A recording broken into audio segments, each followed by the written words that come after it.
ఇందాక కూడా అనౌన్స్ చేసాం no damage or casualty so far అని కూడా చెప్తున్నప్పటికీ వాళ్ళు అఫీషియల్ గా ఒప్పుకున్నప్పుడు ఇంకా ఈ బుకాయింపుని ఎలా చూడాలి? ఇది పాకిస్తాన్ యొక్క దొంగ బుద్ధి ఎప్పుడు కూడా మనకు తెలిసిందే. పాకిస్తాన్ చేసే పని చెప్పదు, చేసిన పని చెప్పదు, తర్వాత చెప్పిన పని చేయదు అన్నట్లుగా ఎప్పుడు కూడా పాకిస్తాన్ ఇటువంటి ద్వంద్వ వైఖరులతో మనం ఎప్పుడు చూస్తూనే ఉన్నాం.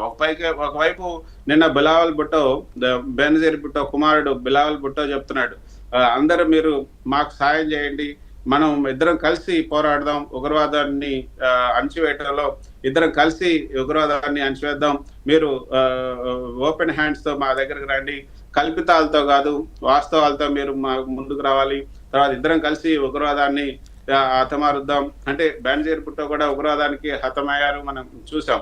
కాబట్టి పాకిస్తాన్ ప్రజల్ని నమ్మించే ప్రయత్నం అయితే వాళ్ళు చేస్తున్నారు. అదంతా కూడా రాబోయే 2-3 నెలల్లో ఏదైతే అక్కడ పాకిస్తాన్ ఎన్నికలు జరగబోతున్నాయో వాటి కోసమే they are playing to the gallery. అంతేగాని అక్కడ ఉన్నటువంటి ప్రజల మీద కానీ వాటి మీద కానీ పెద్ద ప్రేమ కాదు. కాదు వాళ్ళంతా సైనికులు,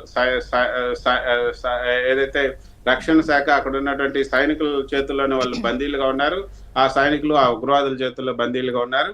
సో వాళ్ళు ఇటువంటి ప్రకటనలు తప్ప ఎటువంటి బొంకు మాటలు తర్వాత బొంకటమే తప్పితే వాళ్ళకు నిజంగా వాస్తవాలు చెప్పడం ఎప్పుడు కూడా తెలియదు. కాబట్టి అక్కడ మనమే దాడులు చేస్తున్నామని కూడా చెప్తున్నారు, కానీ మన వాళ్ళు మాత్రం కేవలం వాళ్ళు చేస్తున్న దాడులకు ఈ 8 మిసైల్స్ ని S-400 తో అటాక్ చేసిందో ఇది పాకిస్తాన్ కే కాదు చైనాకు కూడా మాస్టర్ స్ట్రోక్ అనే చెప్పొచ్చు కదా. ఈ చైనా ఉన్న యుద్ధ పరికరాలతో విర్రవీగిపోతున్న పాక్ కి ఇప్పుడు ఇది మనం గట్టి ఆన్సర్ ఇచ్చినట్టే కదా.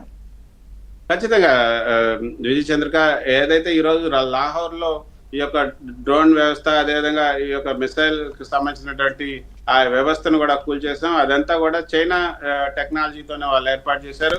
ఇందాక అధికార ప్రతినిధి చెప్పినట్లుగా JF-15 తర్వాత 16 యుద్ధ విమానాలు ఏవైతున్నాయో అవి కూడా చైనా నుంచి వచ్చినవే, ఆ చైనా నుంచి తీసుకున్నారు. కాబట్టి అవి కూడా వాటిని కూడా నాశనం చేశారు. మొన్న ఆపరేషన్ సింధూర్ అప్పుడు కూడా ఒక F-16 అమెరికా నుంచి వచ్చినటువంటి F-16 ఈ యొక్క పాకిస్తాన్ వచ్చినటువంటి J-15 కూడా నేలమట్టం చేశారు దాని తర్వాత.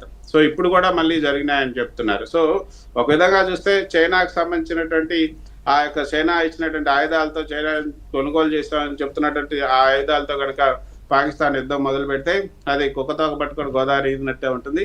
కాబట్టి దానికి వాళ్ళు కేవలం ఏదో అంటే జనాలకు చెప్పుకోవడం కోసం ఏదో మేము కూడా దాడులు చేసాం, పెద్ద దాడులు చేసాం, పాకిస్తాన్లో వాళ్ళు ఒక చెప్పుకొని తిరగటానికి, ప్రజలు వాళ్ళని నమ్మటానికి చేస్తున్నటువంటి ఒక దాడులుగా మనం చూడాలి.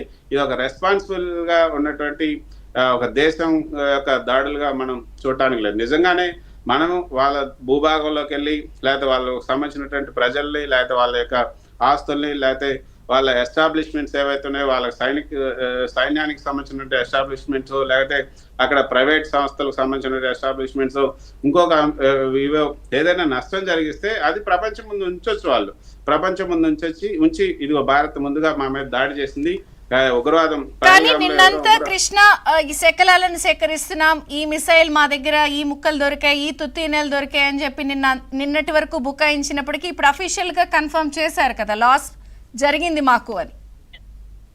ఖచ్చితంగా అది లాస్ జరిగినట్లుగా నిన్న కూడా మనం చూస్తే అక్కడ ఏదైతే ఆ ఫోటోలు కూడా విడుదల చేశారు, అక్కడ మసీదులు కూలిపోయినటువంటి ఫోటోలు, తర్వాత అక్కడ చనిపోయినటువంటి వారికి కూడా అధికారికంగానే లాంఛనాలు చేశారు. అక్కడ సైనిక అధికారులు కూడా ఆ యొక్క అంత్యక్రియల్లో పాల్గొన్నారు.